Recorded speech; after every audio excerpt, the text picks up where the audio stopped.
Hello.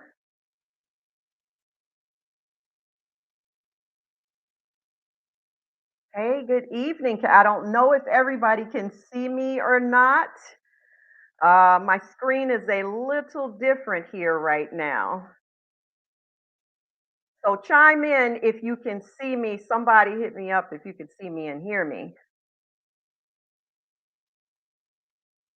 Okay. Thank you, Steve.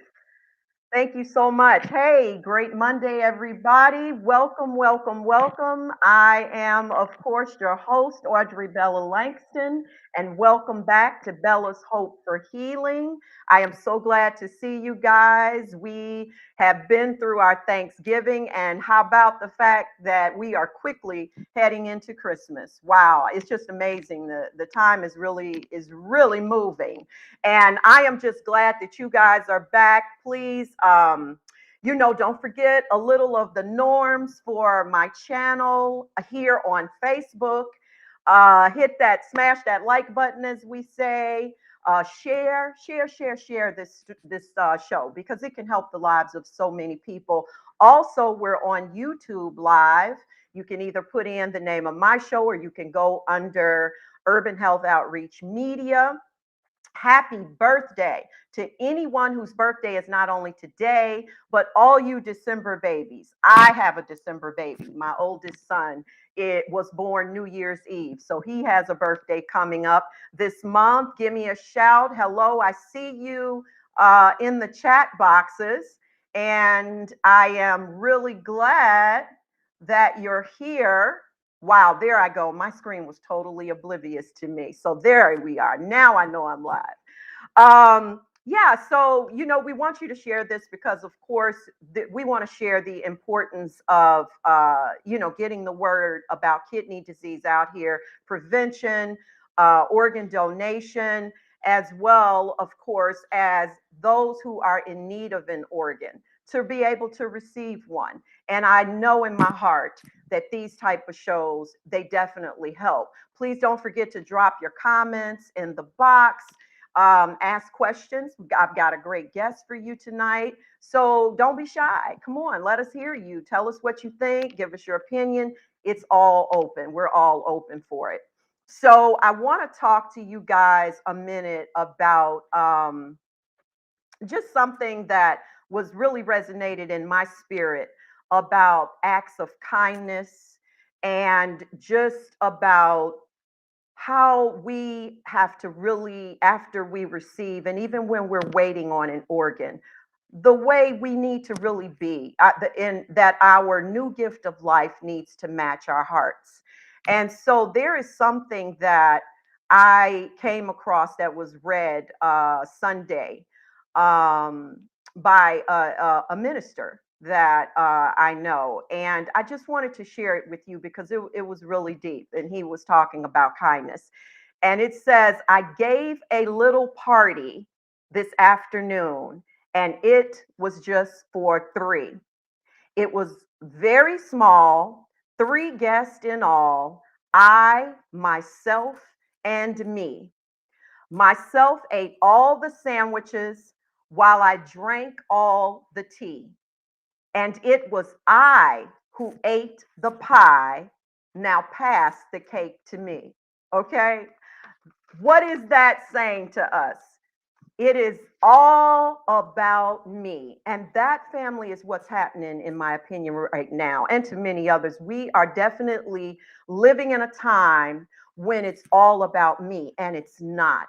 And when I think about the word warrior, which is what I like to call, and we all call our transplant recipients, either those who are waiting or those who have received their transplant, there is an expectation, I truly believe, from God that we are to bless others because we have been blessed. Now, I realize everybody, it wouldn't be into doing podcasting and things like that, but there is always, always something you can do to bless the life of someone else, be it a phone call, self encouragement. That is one of the reasons I feel He gives us that gift. And in fact, the most people, success stories that I see with transplantation, and I'm sure many of you do too, the longevity of that transplantation are usually people who have gone and taken that gift further so that they can give it to others, so that they can bless others. That gift was not given to you just to keep to yourself, just to say, oh, bam, I got a new life. I feel great. Yes, you do. And that's what it was all about. But it's also about giving back. You know, it's about giving back to those who are waiting. Everybody does not have a great support base. Everyone does not have a spouse for that type of spousal support. And so it's really important that we reach out to these people and give to them where they might be, whatever it is that they might be lacking in. Just encouragement, just a kind word. That's what it's about, family. It's about being kind to others. And it's so much bigger than ourselves. And that's really important. And so thank you for letting me share that because it just really touched my heart and blessed me. And based on that, I want to give a shout out of prayer, which I have already done today. And I would like for you guys to do it as well on the tornado victims. I mean, this is big news. This is devastating. Yes, it does. Kindness goes a long way, Jared. Um, Wow. Imagine that happens to you and your family, and your entire life has been swept away. All your belongings, everything has been taken away from you. So please, let's keep them in our prayers. I know everybody may not always be able to afford to give, but if you can, every little bit helps. So just make sure you're giving to the right, through the right entities, because there is a lot of fraud out here, and it'll be easy for you to figure out who, even through a news station, they can tell you the sources that are best to give. Okay. So thank you, thank you, thank you. I love you guys. Thank you for letting me share that. I'm going to segue that right into my guest. I'm really excited about my guest tonight. He is 32 years of age and he resides in California, Cali. Um, he has had a 28-year battle with kidney disease since he was diagnosed as a baby. They still babies. 4 years old is when he was diagnosed. And what he was diagnosed with is that at that time is called Post Streptococcal Glomerulonephritis. Yep, another long name, and he'll get into the depth of the breakdown of that. But from that point on, he had many, from the point of his diagnosis, he had many ups and downs throughout the years. But I'm going to let him come out and share his story with us. So please, Jared, welcome, as well as my audience. Welcome my guest, the awesome Philip Jones Jr.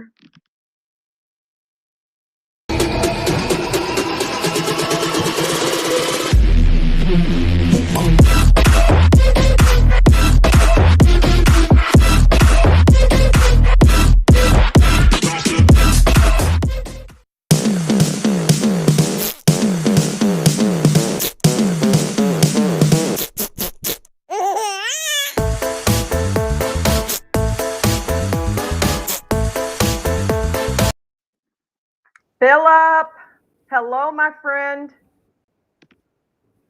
Bella, how are you? I'm good. Thank you. Thank you for being here. How are you? I'm well, thank you. Thank you for inviting me tonight. I appreciate it so much. Thank you. Absolutely. Absolutely. I mean, it's always I consider it a blessing when every one of my guests takes time out of the day to out of their work day or whatever else their day holds to come and share, their stories. So, my appreciation is for you. And so I'd just like for you to start out by sharing with the audience how your journey with kidney disease began. Not a problem. So, my journey with kidney disease started at the age of 4. Started with post strep, like you mentioned earlier. Um, After that diagnosis, a number of things came that I know a number of other people have dealt with before as well. Went into the seizure situation. Had one in my grandparents' arms in my at my grandparents' house, which was the first seizure I ever had. And ended up at Children's Hospital of LA, where I actually just did a toy drive at earlier today with the Why Not Foundation. And so that's pretty much kind of where it started for me. Was at the age of 4. It was it it was a shocker to me, everything that can come with it, because I do remember at the age of 4 I was stuck in a hospital. When I had that seizure, I was stuck in for a month and a half, and I just remember while I was in a hospital looking up, and I had all these wires and tubes and things like that. Everybody knows about the machines beeping every 3 seconds and things of that nature. So for me, it was a rocky first beginning for me, which I think all of us kind of deal with. So to answer your question, with that was that's kind of how it started for me, was post strep. Hmm. Okay. So, and of course, with you being that age, you had pretty much as a child no understanding of what was going on. Now, what year actually would we be talking about, Philip? Like when? 1993, I believe. Okay, okay, Yeah, it was early 1993, if I'm not mistaken. Or yeah, okay, yeah, 93. Yeah, okay. And so the post, in other words, the strep. And so you had the strep at 4 years old. Is that correct? correct. Okay. Um, wow. I now was that perpetuated by the flu or anything? Were they detailed in, because 4 is really young, and it's not to say you can't get it, but you don't generally hear strep as much. At least not I didn't with my children. I can just only Right. speak as a mom. That kind of comes later in age when the kids are really around older, they get older and around older kids. Excuse me, did they talk about maybe the cause of your strep at such a young age? I actually got it from my cousin. I Oh. spent a lot of time with my aunts and and things of that nature. So I was around my cousins a lot. Me and my cousin Frank are a year and a day apart, so we were always around each other and together. And so I got it from him. He had strep as well, except for whatever reason he ended up getting. I don't know exactly what the name of this particular illness is, but with him, with his strep, he ended up getting like, I think one of his hands dried up really bad, and it stayed that way for a long period of time. He had to always keep lotion on, and I am the one who got kidney disease. So when I was younger, I used to always think to myself, like, you got a concrete hand and I got kidney failure. How did this happen? you know You're um right. but but I'm grateful for the journey that I've been on, so I can't complain. Yeah, yeah. So let's talk a little further about that journey. So take us to okay, so you had the strep. Now take us transition us on into how your kidneys began to deteriorate and some of the things that you began to experience, because I believe I remember reading something in your bio about we're going into like 16, 15, like your teenage years or something like that, as far as how did that work out for you from the time you were 4 on into like uh 10 years old, and kind of up from there into your early teens?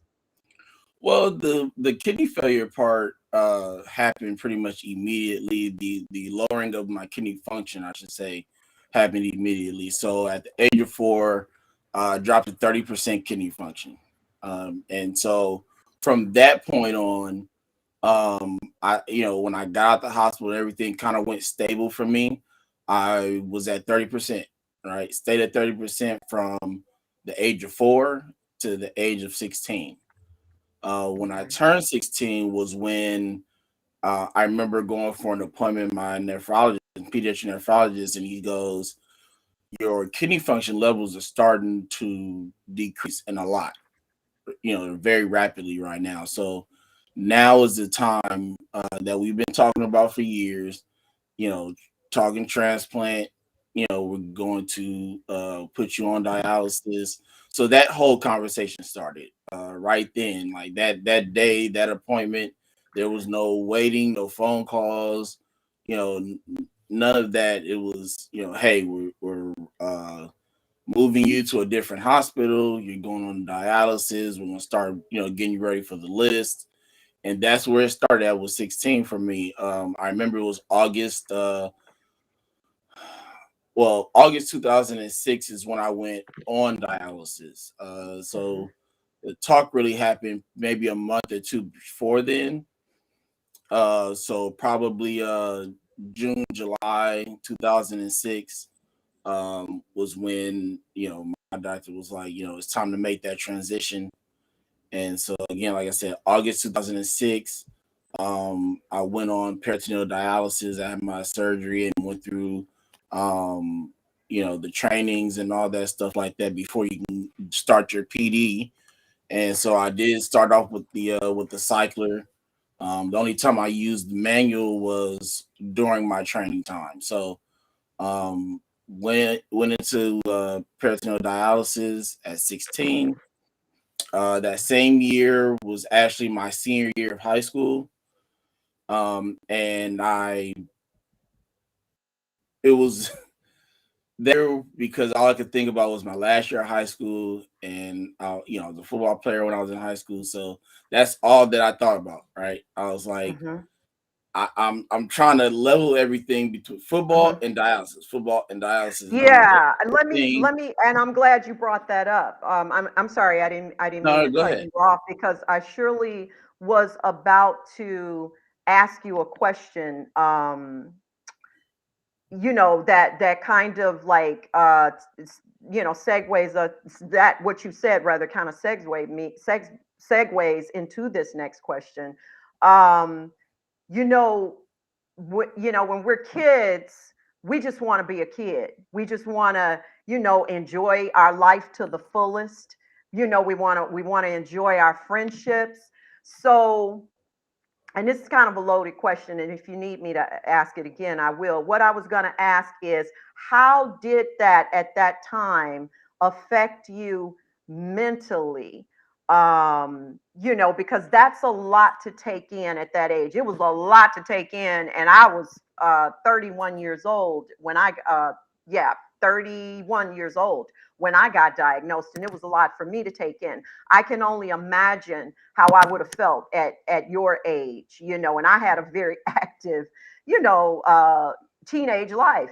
And so, how did it affect you mentally? And was there a problem with any educational interruptions, or, any type of, kind of like psychological effects with regard to your relationships, friends? That's the age you start dating. A lot goes on in your life at the age you were. at that time? How did that kind of affect you? So for me, growing up, it was I tried to honestly keep it a secret.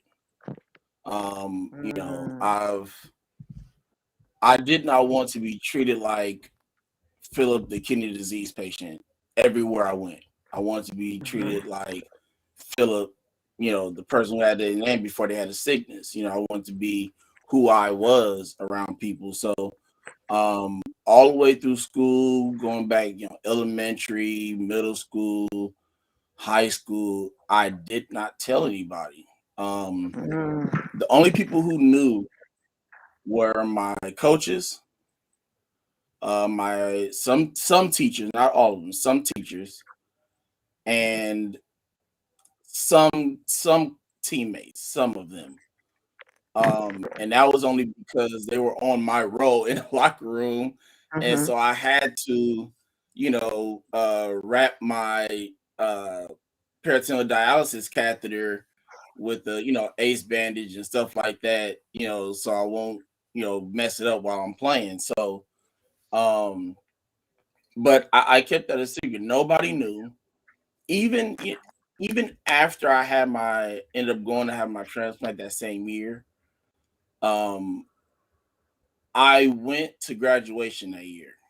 For class 2007, I went to graduation, and people looked at me like I just disappeared out of nowhere, right? No, because nobody knew why I left, why I just disappeared, and, you know, wasn't there, and so when I, you know, when I told them, the looks in their eyes, because they didn't know, right? You know, went to school all this time with these people, and none of them knew, you know, that I was suffering from kidney disease and fighting kidney disease. So, but again, that's what made me be able to go through school. You know, was to be yeah. able to have that regular life as a kid. Mhm, You know, mhm, so it made it so much easier on myself going through school, not having to, you know, be looked at that way, you know, growing up, you know, mhm. and it was honestly, if I had to do it again, I would do it the same way. Do it the same way. It was Yeah, and that's yeah, yeah. That's I kind of felt that way as well, with regard to, my career and the kind of career that I had. I didn't talk about it. Very few people, very, very, and when I say few, definitely had, it says two or more, maybe two, and I knew that was a confidentiality thing because I did not want anyone to treat me any differently, because I knew the right. best thing for me to get through it was going to be to just act continue to live a normal life, you know and so, like, I think that's amazing, like when you were sharing that gap between 4 and transitioning on into your teens, and how it was beginning to get more progressive. You didn't mention, and I don't know if you did, but I was going to ask you. It's very interesting. A couple of things. If you weren't experiencing any symptoms during that time, or you just weren't aware that they were symptoms because you were younger and with, of course, a busy lifestyle. And then I find it really amazing that they peritoneal is not encouraged a lot, especially years ago. Peritoneal dialysis, they always try to implement hemodialysis more. And I'm sure if Steve's watching, he would agree to that. And that has its reasons. Because I chose PD, but I was gonna try hemo, but after my arm was infiltrated with that cannulator, I was like, you ain't putting that in my arm no more. And so PD ended up being the better choice for me anyway, and a much better choice for my lifestyle. So, how about you, as far as, were you experiencing symptoms, and how did it come about that you went on PD? Well, for me, it was just I was kind of the same way. It's just I didn't want uh to be stuck. I wanted to continue to go to school. And that was going to be really kind of my only way of being able to do that and still live my regular full life that I was Yeah, living. true. Um, like I said before, playing football, that's what I wanted to do. My dad was a coach. I've been around the game for years. Hmm. So for me, I didn't have symptoms really. I mean, we all deal with the fatigue part of it, right? That's not even Hmm. really a symptom that just comes with it when you get diagnosed. It happens Right. immediately. Yeah. But other than that, I had no symptoms.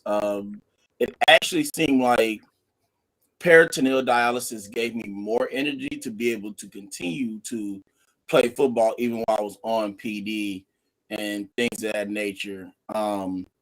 It made it easier for me to keep going. And, Yeah. again, I didn't want to just, have to get poked every other day or, whatever the case may be. I was like, man, put this catheter in and, put this PD catheter in and let me go on about my business. Let Hmm. me keep going to school, play football, do track, Right.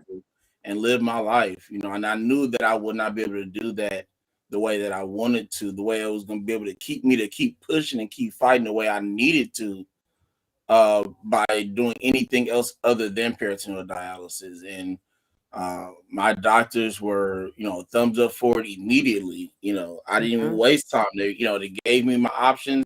I was like, give me PD, and it was like, great choice.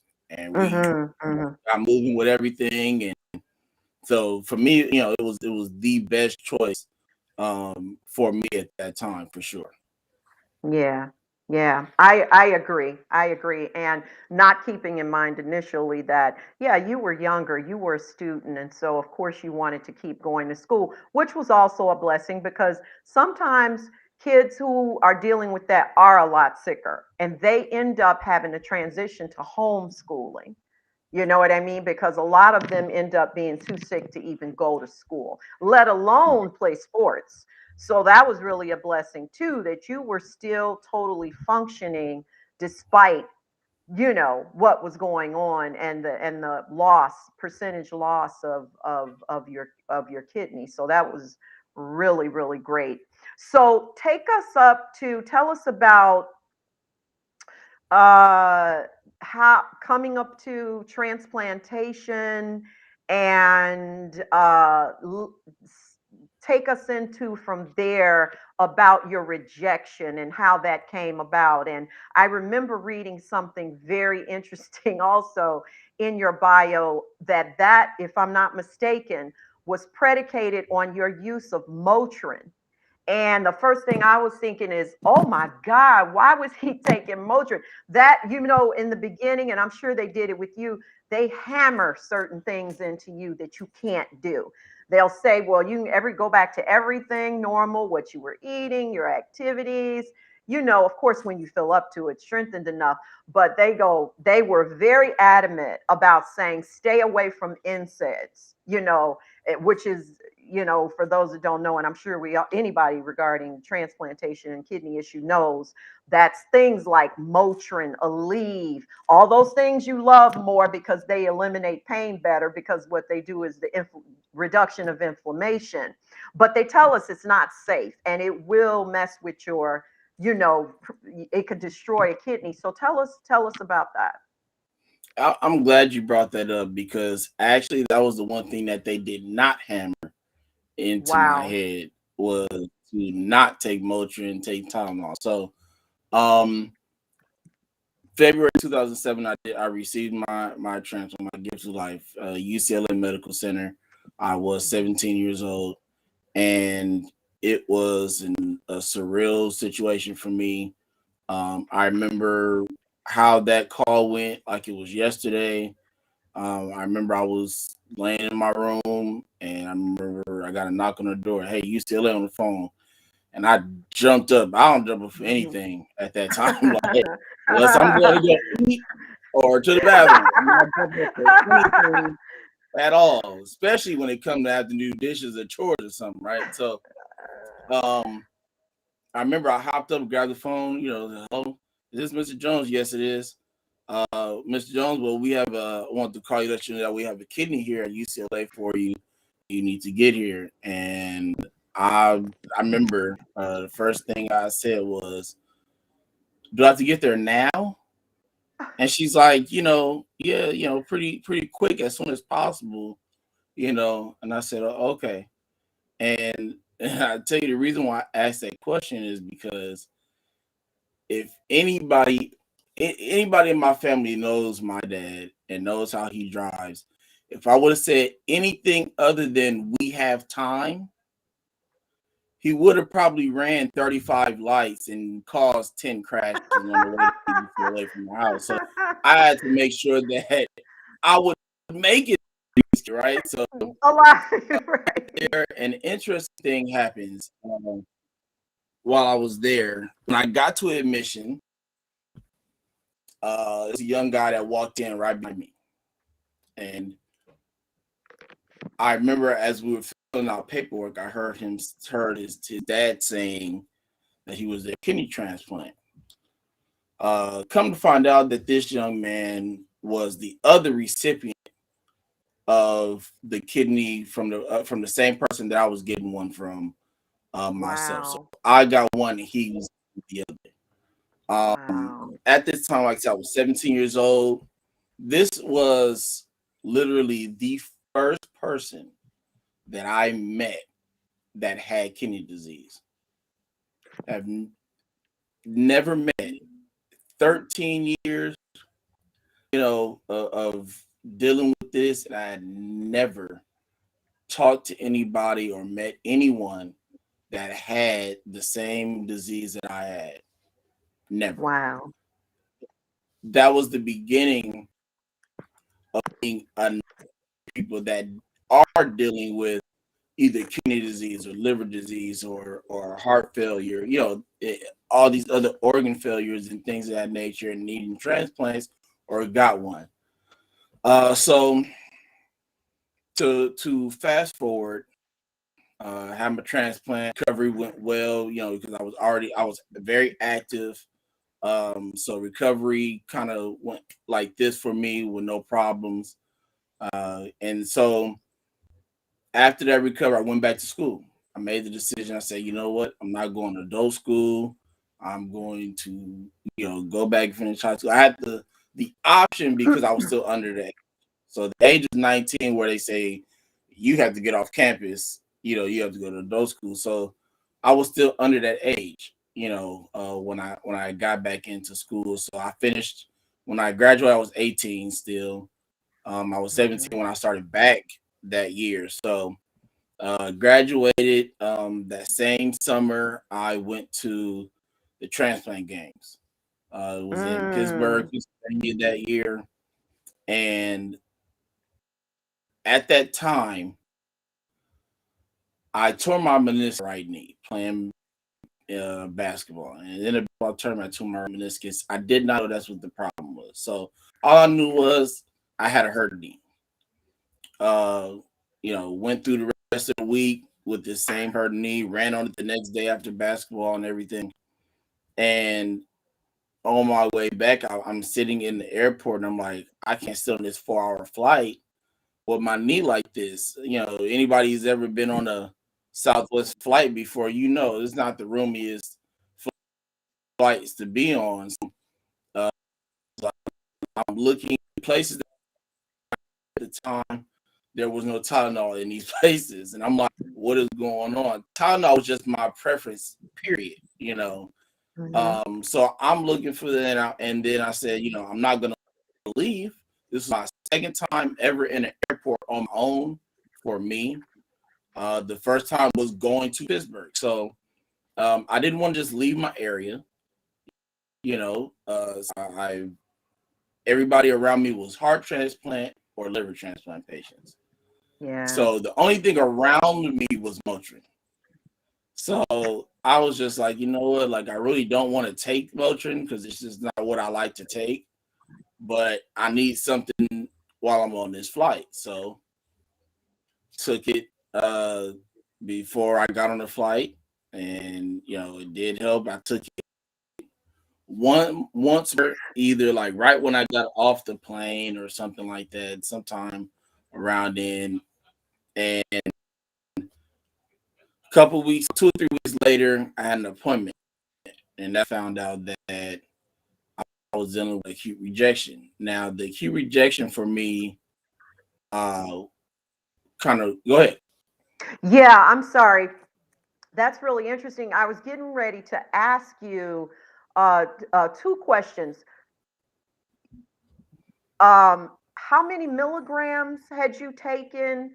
And you kind of answered the second one when you said that you took some on the flight and then you took some afterwards. If I'm not mistaken, that's Right. what you said. How many Mhm. milligrams in total did you take with both of those doses?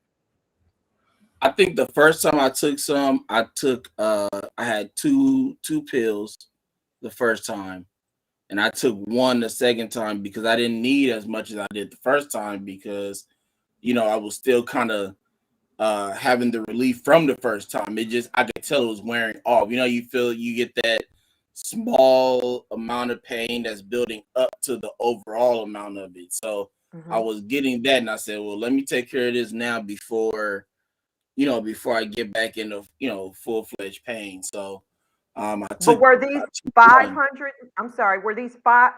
What was the milligrams? 200, 500? Do you I don't remember? even remember honestly. Okay. Okay. That yeah, I did. I'm not even like I did not look at the bottle. Okay. Um, for me to know that, and Hmm. I was just like, give me something and give it now before I have to get on this plane and die or something because Yeah. my knee was like, if anybody's ever dealt with anything torn, broken, anything like that, then you understand the pain that I was in. Excuse me, I just something in my eye. Oh, no problem. Um, Hmm. and it was very painful. And I think what did it for me, I think I would have been okay had I not ran on it the day after I messed it up. Mm. But Hmm. I'm an athlete, and so that's Right. that's what I do. So Right. I did not care really that I was hurt. Yeah. Uh, Yeah. but I should have. And I think had I cared, I probably wouldn't be in this situations. Mm. You know. So you said that yeah you got off your flight then tell I'm sorry, share now about how you found out you had a regular doctor's appointment with your nephrologist, Yep. labs and things that we usually get. How long after you took that Motrin was and I'm assuming you took no more after Oh that. yeah. No. Okay. So how long was your appointment to see the doctor after you got back in town? 3 weeks, I believe. Okay. And on your and I'm sure you did your lab work prior to your appointment. Correct. That's generally how it's done. And so I'm sorry, go from there. That's when your doctor said what?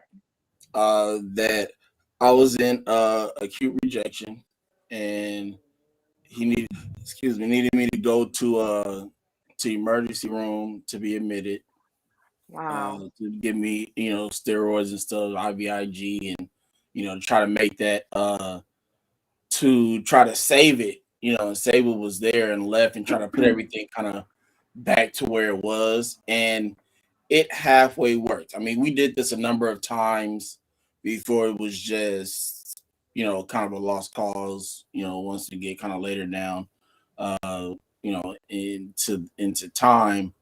Um, and it just, it would help and then would come back. And then it would help some more when they do it again, and it would just come, it was like it would never fully turn over and go back to normal. It would like start and then it would like stop and then go back into acute rejection again.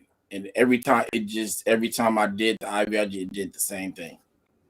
Hmm. So were you asked any questions by your nephrologist? Because I guess what I'm here's what I'm having a hard time trying to understand based on knowing about rejections.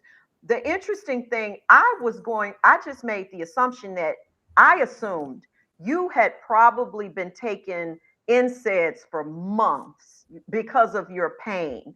But I am very, you know, taken by the fact that you only took 3 pills, and that is, were you actually told by the doctor that, because I would think he'd have to ask you when he saw those numbers, listen, your renal function is really deteriorating here.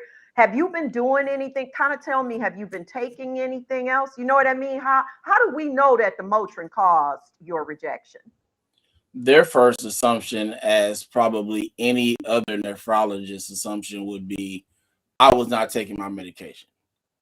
That was Exactly. the That's first the thing that number they one said. cause. Right. Yep, That's the that's the first number thing one they cause of said rejection. Hmm. was, you can't, are you taking your med? And I would say yes. You can't be taking your meds. I'm like, listen, because the first thing they thought was when I went on this trip, I stopped taking my medication, Hmm. and I Hmm. told them, I said, I have the evidence and the proof to show you and tell you that I took my medication because there was somebody in my room when I did it. Because I had a roommate at that while I was there, Hmm. and I remember the first night when I was getting ready to take my meds, and I remember I got in there. I said, "Man, I gotta go find something to drink so I can take my medication." And we left the hotel. I remember seeing it was a 7-Eleven and a Starbucks, and we got to Starbucks and it was closed. And we looked at each other like, when does Starbucks close? And so we went to 7-Eleven. 7-Eleven was closed. So I'm like, I have to figure out something. So I get back to the hotel room and I'm like trying to think. I'm like, what am I getting ready to do? I got to take these meds. So I said, you know what, forget it. I said, I'm gonna go ahead and order something to drink with room service. I gotta take my meds. Right. Right. So I remember I need to go. I was going to go to something, and I told my room, I said, hey, Cooper, I said, can you call room service and order me Sierra Mist? I have to take these meds. And he looked at me and he said, you gonna order room service for a Sierra Mist? I said, yeah, I gotta take my meds. He said, man, look here. He said, if you don't order something else other than a Sierra Mist, I'm going to be mad at you. And that was how my night ended. It was um, a salad, a shrimp Caesar salad with a Sierra Mist every night. The great part about that part of the story is that I didn't have to pay for it, which is why I was okay with doing it. Because if I had to pay for it, I wouldn't have done it. I would have found a way to take these meds some other way. Yeah. Um, but that was they tried to put that on me, that it was me not taking medications. And so I was able to prove to them that I took my medication. I told them, and then I did bring up the Motrin, and they were still kind of iffy with that. They were still wanting to say that it was me not taking medication, so they still tried to say it was me and force that on me. And I told them, like, no, I'm not going to take this because you want to put it on me, because you don't want to believe that it was something else other than what I'm telling you was the problem. So after they did those tests, they actually found out that it was the Motrin. They had to come to my face and tell me, you were right. It was the Motrin that caused your kidneys to reject. Oh, that's interesting. So you had told them that you had taken some Motrin. Yeah. Hey, Jared. Hey, hi there. Chile. Pronounce that. Is Hey, that Chile? Shell. Hey, Shell. Shell. Okay, I like Chile. But hey, Shell, thanks for joining. Could you put that comment back up? What's up, Tafaro? I'm pretty sure. Yep. How are Mr. you, Cook. buddy? No, thank you for joining us. He was saying, from what I understand, all it takes is just one time of NSAID that can cause kidney failure. Now, I will say this, Tafaro, I was never told that. I was always told it in a way that and I'll give you an example, because I was afflicted out of nowhere by sciatic pain in 2000 and let me see, I moved here. This would have been a year after I moved here. I moved here in 2015, and so 2016 I had sciatic issues out of nowhere. I remember I was in so much pain, so I can relate to pain, honey. Uh, that I was out of Tylenol, did not know it because I kept Tylenol like I keep toothpaste, and I believe in brushing my teeth. And I let myself run out of Tylenol, and I had nothing but some 200 milligram ibuprofen that I had in the house, just in stock, for anybody else that may need it that came over or whatever. I couldn't help. I couldn't move.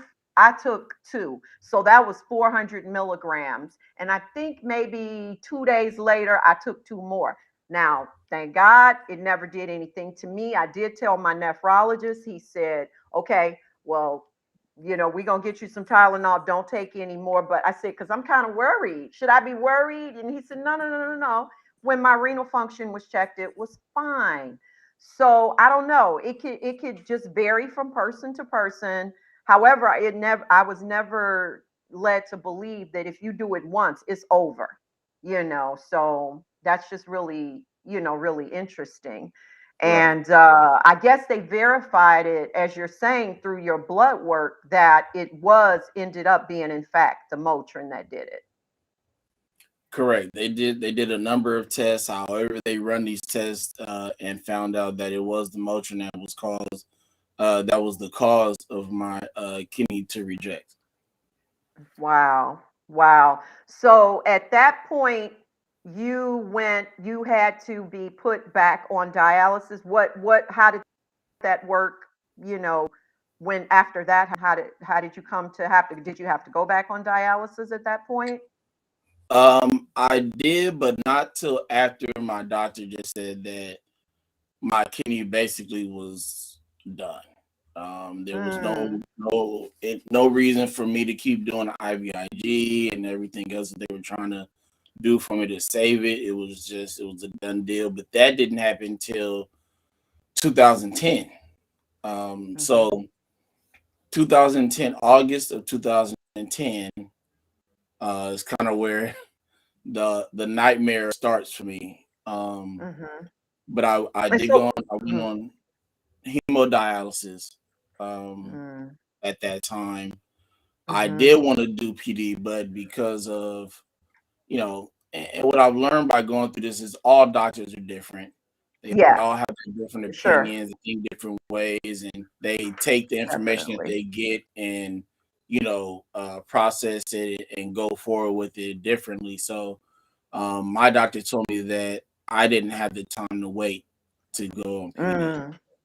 Um, Okay, yeah, yeah, yeah, yeah. Hey, what's up, Jonathan? Jonathan was just saying too that it was, in other words, hammered into him as well. Yeah, it was hammered into us. We weren't supposed to do it, that's for sure. But when that pain gets to talking to you sometimes, and if you don't have access to anyone to get you something, but I was just a prayer, that everything was okay. Um, Even in my situation. But again, that was the first ever time that I did that and would never do it again. Um, but when you did not have time to go on PD because it takes time to get the catheter put in for that. Then it has to heal, and so you had to go back on hemo. Did that have a big effect on your lifestyle because you weren't used to hemo, being on PD all that time? it took a toll on me tremendously. Hmm. Um, I had no energy. I could not go to school. Uh, Mm, you know, I ended up the week that I was out for to get the catheter and stuff placed and when I was in the hospital and everything like that for that, um, I had an issue at work which caused me to uh be let go because of something that they messed up on their end and they didn't want to take ownership of that, so they let me go, which I'm fine with. Probably was the best because I probably would have to be let go anyways, being on hemo.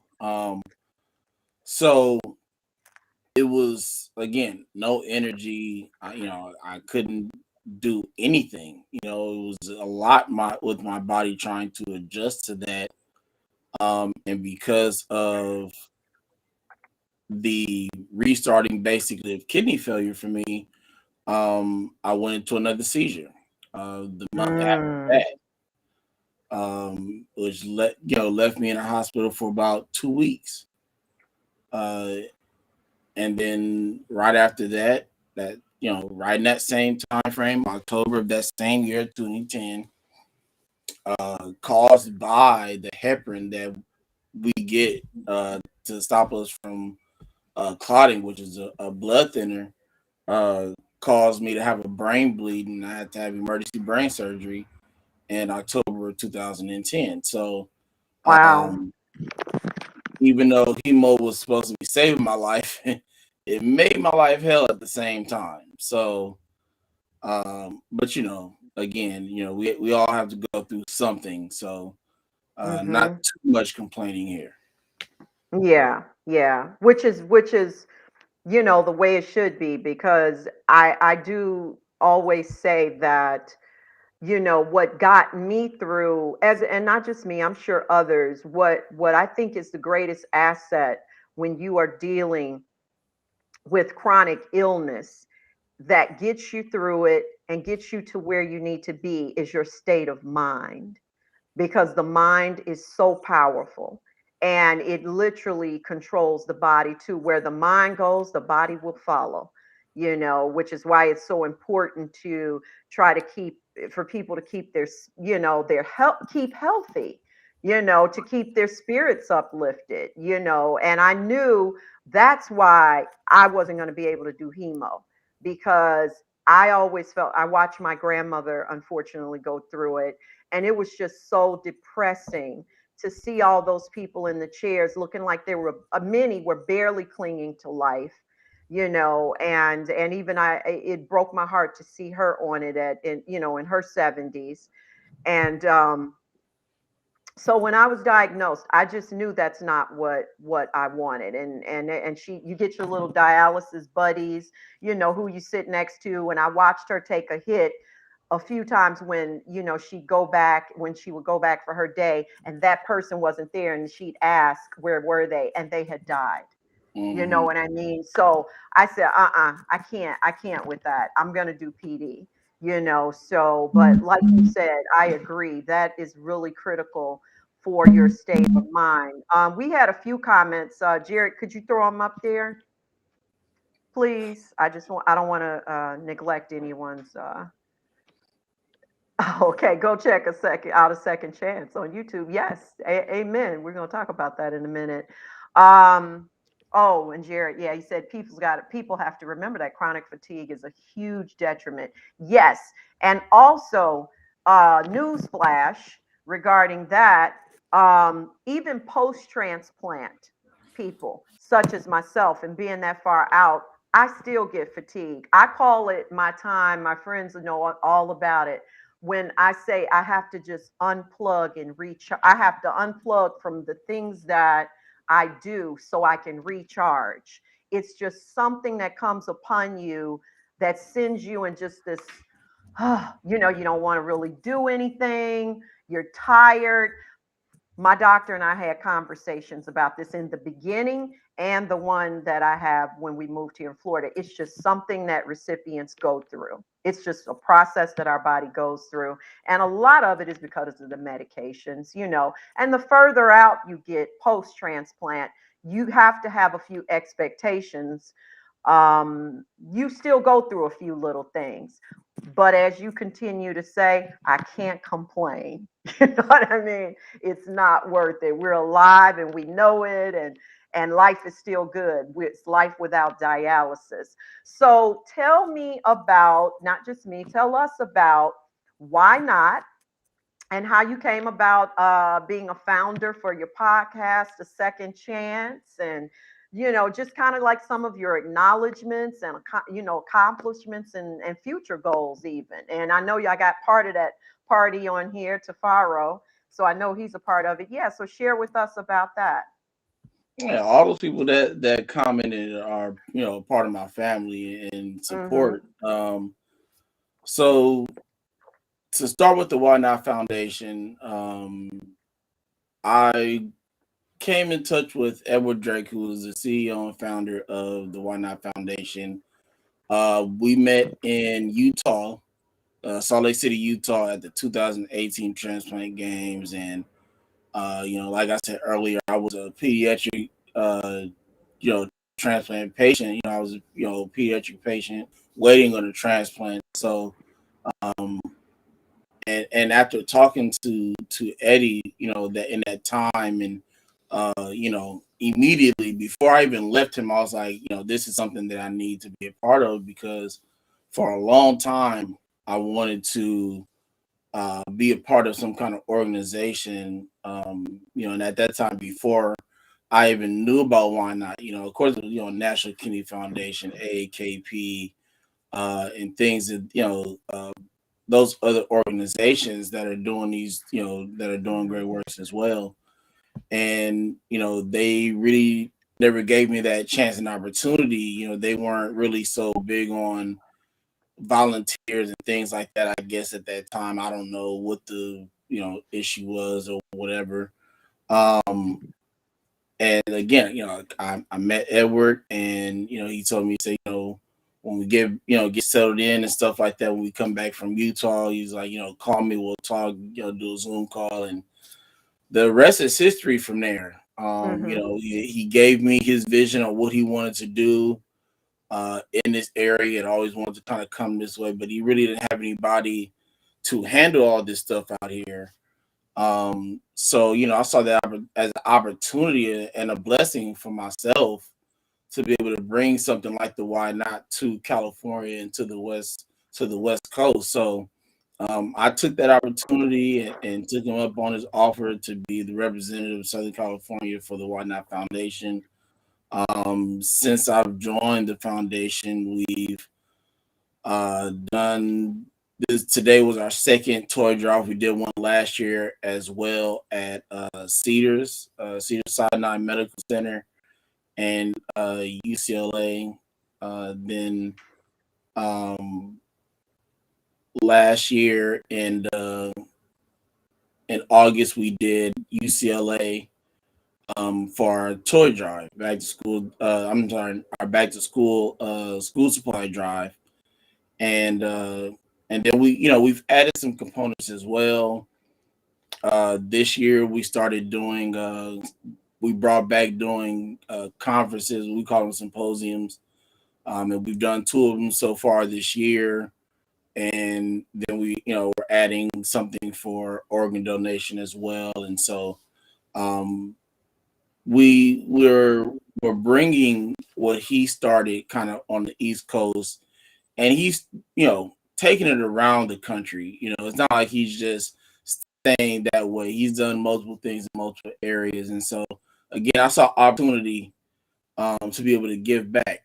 Again, Yeah. my story started at Children's Hospital, and I was able to be a blessing to Children's Hospital today, and those kids, those pediatrics in their transplant department, by being able to take them, these gift bags and things of that nature. And so, very, very blessed to be able to say that I have, Edward and Why Not in my life. That's where I met Tafaro. Mm-hmm. Tafaro's been with Why Not literally since day one. Uh, Why Not's been 15 years strong, 14 kind of more or less officially, but just starting was 15 years ago by Edward, and Tafaro was right there. So bless, I've met so many different people within this organization. Wills Porter, Victoria, Tafaro, Brandy. It's this number of people, and it was definitely a blessing to be able to meet these people, because they're a big part of my life now. They are family. Yeah. Uh, Yeah. so yeah, definitely grateful for that. Mm-hmm. And it's about achieving great things together. I mean, like I think you and Tafaro's show, A Second Chance, is an awesome show. I've watched it several times. Well, as you guys know, because I'm always commenting, but I've really enjoyed it. You guys show, and that's what I was kind. That's one of the things I was touching on in the beginning about how important it is, and Tafaro, of course, is a recipient as well, how important it is to give back. And it's almost like it just comes naturally, to want to be able to do that, and get not just everything is all about ourselves and our new life. Yeah. Very grateful for what you, yeah, absolutely, I agree, Jared. I am as well. So my last question, this has been a great hour. Wow, when you're talking about great stuff, it goes so fast. um what would you say to um, encourage a child or a young teenager? Because for whatever reason, I see you doing this too because of what you went through. A young teenager who was enduring, kidney disease, and or just in a health crisis where it looks as though it may be leading toward needing a transplant because it was such a long journey for you. And I guess what I didn't ask you, which is important, is where are you at right now with this journey? That's really important, that I ask you that as well. I already know your life has been enhanced because of everything you're doing with the organizations. But yeah, where are you at right now? And what I asked you about your how you would advise if someone then that at young age were talking to you. Um, I'm going to try to say this as compact as possible, so I don't Yeah. take up too much time. Yeah. Where I'm at the moment is I'm in a good place mentally. I made sure that I placed myself there because I am still fighting the fight to get a kidney. So I always want to make sure that I'm there mentally. I have my psych eval today for transplant with my social Yes. worker. So um, it's about making sure that I'm ready when that call comes. And that's what being on a second or and coming on shows like this to tell my story just in general, talking to Farrell Cook, to Farrell Cook does I don't know if he understands the role he plays in my life now. I don't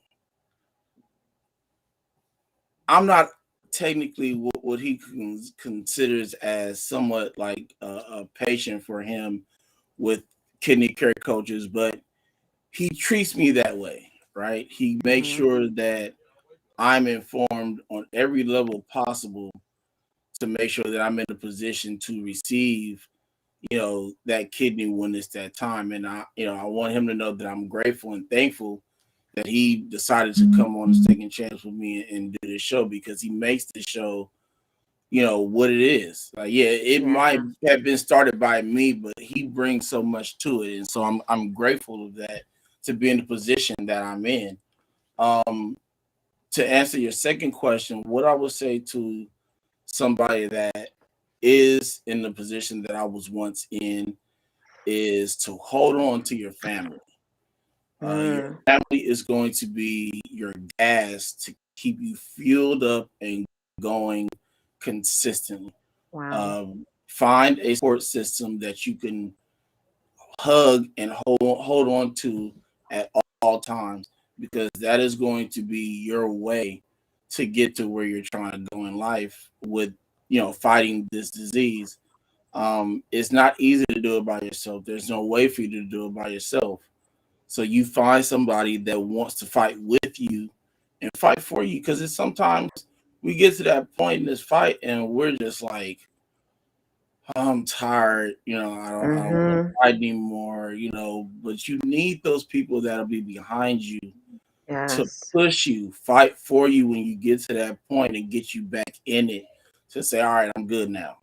Shake off your Yeah. cobwebs, get back in the fight and keep going another 12 rounds. So, find who those people are in your life.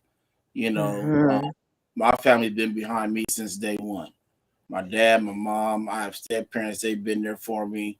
My sisters, my brother. They're there for me. I have family members that aren't even here anymore that I still feel are there for me. That are That's no right. longer walking on this earth. So again, you can't do this by yourself. So you need to find some, even if it's a friend, if it's somebody that you go to school with that's your age, if it's somebody that you can talk to or somebody you can find in at certain times, then do that. You know, Hmm.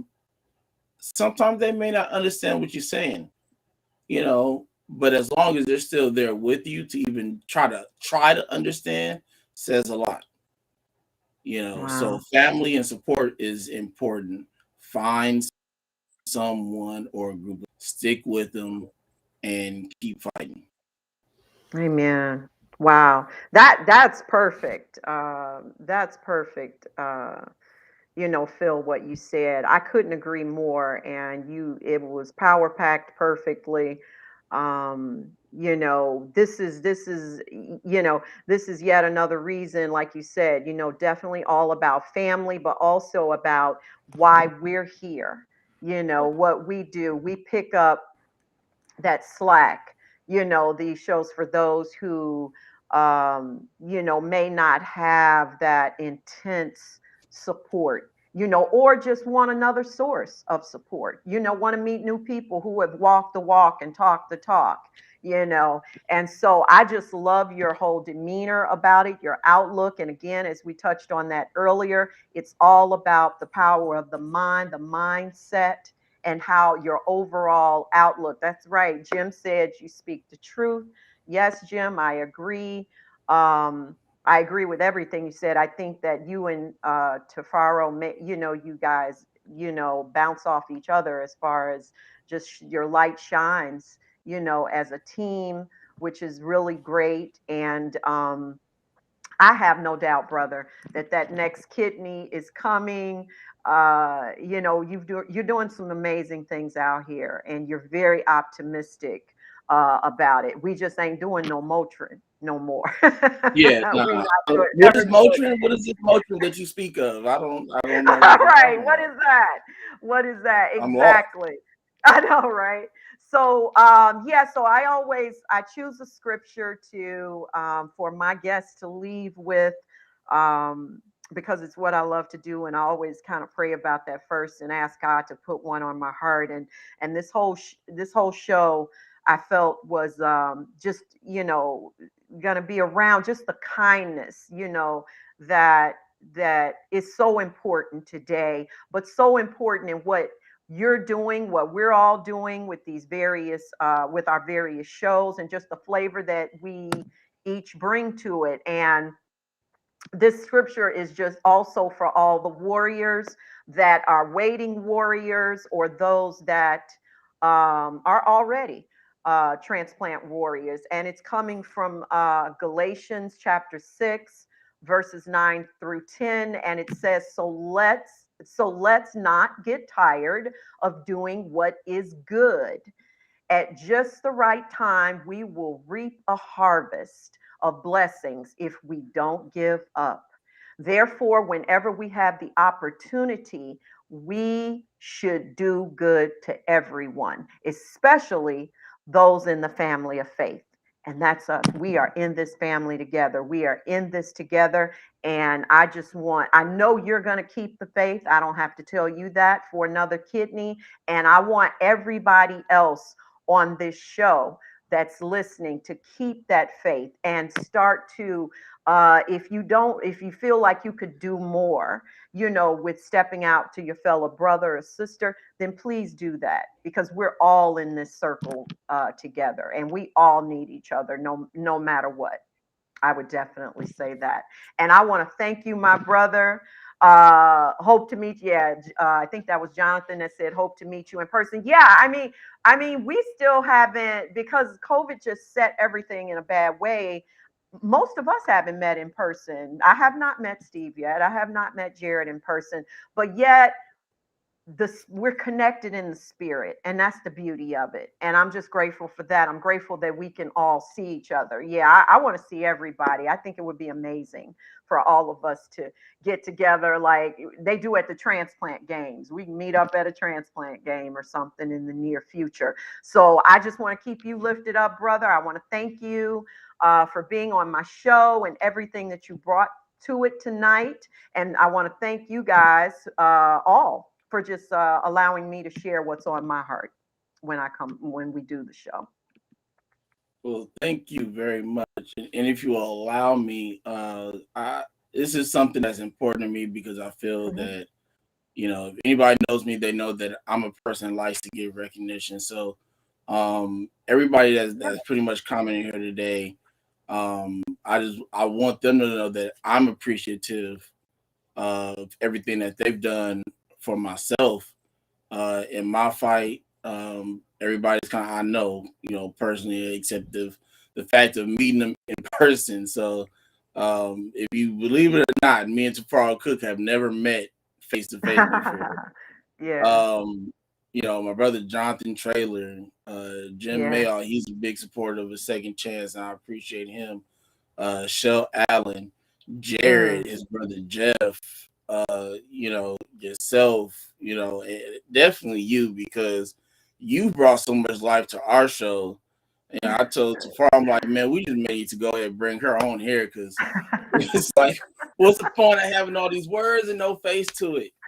Yeah, But definitely appreciate you and appreciate you bringing me on your show absolutely. today. And Yeah. everybody else that's been there for me that I have not met face to face, but have been there for me. Again, my Why Hmm. Not families, Second Chance, Jeff Ford, Far Cook. Y'all mean a lot to me, so I appreciate you all. Look forward to the future and what it holds for all of us in a Hmm. different amount of ways, whether it's our shows or just working or whatever the case may be. I'm seeing great things coming from you all. So God bless you all. Appreciate you. God bless you too, brother. Thank you so much, and we will speak again soon. We see each other on here, and for now, we have to. That's going to be good enough. But we are very grateful, and thank you. And you have a wonderful, wonderful night. And You keep as us well. Thank posted. you. Yeah, when you get that call, we want to know about it. Oh yeah, definitely. It's gonna be Okay. all over Facebook, Instagram, I LinkedIn, know, Twitter. right? I'm Yes, definitely we gonna put a flare in the air or something. So all y'all, right, exactly. And we want to celebrate that with you. So that's why I said make sure you keep us posted on what's going on. Thank you. Thank you. Thank you. thank you. Wow. Guys, what a moving story. What a great guy. What a great audience you were today. And I am just so grateful for each one of you. Just like Philip said, it's so important for us to be appreciative of one another and stay connected. So I know we went a little over, but it was so worth it. Everything here said here was heartfelt. And I just want to say, let's just keep everyone, each of us, lifted up in prayer to just be protected as we continue to fight this battle with COVID-19 and these various variants that continue to attack us. I pray that everyone has at least received their first and second vaccination. I know there's still reservations about that, but yeah, we need to stay protected, especially us recipients and those waiting on kidneys. And let's keep the people lifted up that were victims of the tornadoes because, um, the more God blesses us, it means that we definitely should be a blessing to others. And nothing is gonna, make me think otherwise. I just know we will reap the benefits, just as I said in the scripture. So thanks again. You guys have a great night. See you again week after next. And don't forget what? Jesus loves you, and so do I. Have a great one. Bye.